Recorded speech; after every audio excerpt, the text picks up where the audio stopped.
Mesures de protection essentielles contre le nouveau coronavirus. Tenez-vous au courant des dernières informations sur la flambée de Covid-19, disponibles sur le site web de l'OMS et auprès des autorités de santé publique nationales et locales. La Covid-19 continue de toucher beaucoup de pays. Après la Chine, des flambées sévissent dans d'autres pays. La plupart des personnes infectées présentent des symptômes bénins et guérissent, mais d'autres peuvent avoir une forme plus grave. Prenez soin de votre santé et protégez les autres en suivant les conseils ci-après. Se laver fréquemment les mains. Se laver fréquemment les mains avec une solution hydroalcoolique ou à l'eau et au savon. Pourquoi ? Se laver les mains avec une solution hydroalcoolique ou à l'eau et au savon tue le virus s'il est présent sur vos mains. Évitez les contacts proches. Maintenir une distance d'au moins 1 mètre avec les autres personnes, en particulier si elles toussent, éternuent ou ont de la fièvre. Pourquoi ? Lorsqu'une personne infectée par un virus respiratoire, comme la Covid-19, tousse ou éternue, elle projette de petites gouttelettes contenant le virus. Si vous êtes trop près, vous pouvez inhaler le virus. Évitez de se toucher les yeux, le nez et la bouche. Pourquoi ? Les mains sont en contact avec de nombreuses surfaces qui peuvent être contaminées par le virus. Si vous vous touchez les yeux, le nez ou la bouche, vous risquez d'être en contact avec le virus présent sur ces surfaces. Respectez les règles d'hygiène respiratoire.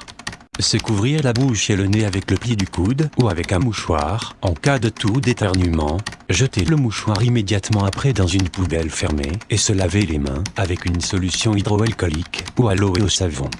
Pourquoi ? Se couvrir la bouche et le nez en cas de toux d'éternuement permet d'éviter la propagation des virus et autres agents pathogènes. Tenez-vous informé et suivez les conseils de votre médecin. Tenez-vous au courant des dernières évolutions concernant la Covid-19. Suivez les conseils de votre médecin, des autorités de santé nationales et locales ou de votre employeur pour savoir comment vous protéger et protéger les autres de la Covid-19. Pourquoi ?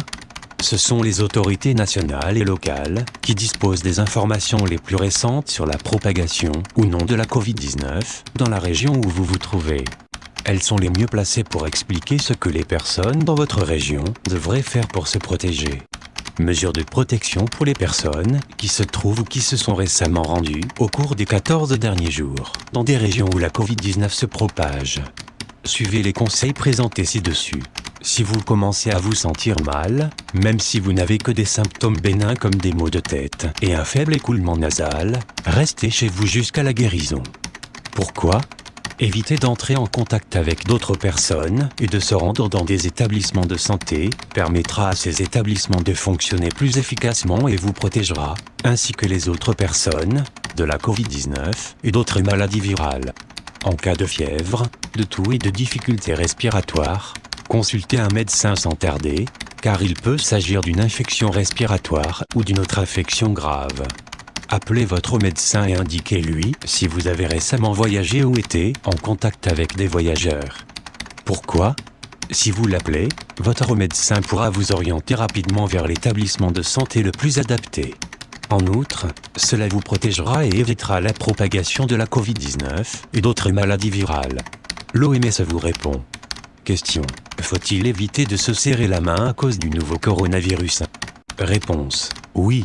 On peut contracter les virus respiratoires en serrant la main à quelqu'un puis en se touchant les yeux, le nez ou la bouche. Saluez d'un signe de la main ou de la tête, ou encore en vous inclinant. Question. Comment saluer une personne pour éviter d'attraper le nouveau coronavirus ? Réponse. Le moyen le plus sûr de se saluer pour prévenir la Covid-19 est d'éviter les contacts physiques. On peut saluer d'un signe de la main ou de la tête, ou encore en s'inclinant. Question. Le port de gants en caoutchouc dans les lieux publics permet-il d'éviter l'infection par le nouveau coronavirus ? Réponse. Non.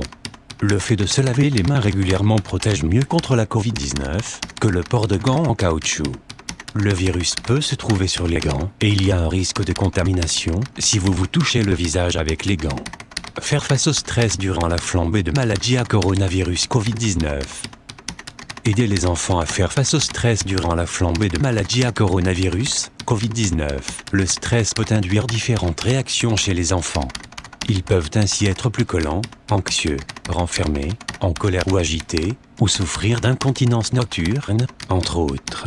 Répondez avec bienveillance aux réactions de vos enfants, écoutez leurs inquiétudes et donnez-leur encore plus d'amour et d'attention. Dans les moments difficiles, les enfants ont besoin de l'amour et de l'attention des adultes. Donnez-leur plus de temps et d'attention. N'oubliez pas d'écouter vos enfants. Parlez-leur avec gentillesse et rassurez-les. Si possible, donnez-leur l'occasion de jouer et de se détendre. Efforcez-vous de tenir les enfants proches de leurs parents et de leur famille et évitez autant que possible de les séparer des personnes qui s'occupent d'eux. En cas de séparation, par exemple pour une hospitalisation, veillez à garantir un contact régulier, par exemple par téléphone, et à les rassurer. Conservez autant que possible vos habitudes et vos horaires, ou veillez à en instaurer de nouveau dans un nouvel environnement, notamment pour l'école et l'apprentissage, mais aussi pour jouer et se détendre en toute sécurité. Présentez les faits à propos des événements, expliquez ce qui se passe en ce moment et donnez-leur des informations claires sur la manière de réduire les risques d'infection par la maladie, en adaptant votre discours à leur âge pour qu'ils puissent comprendre.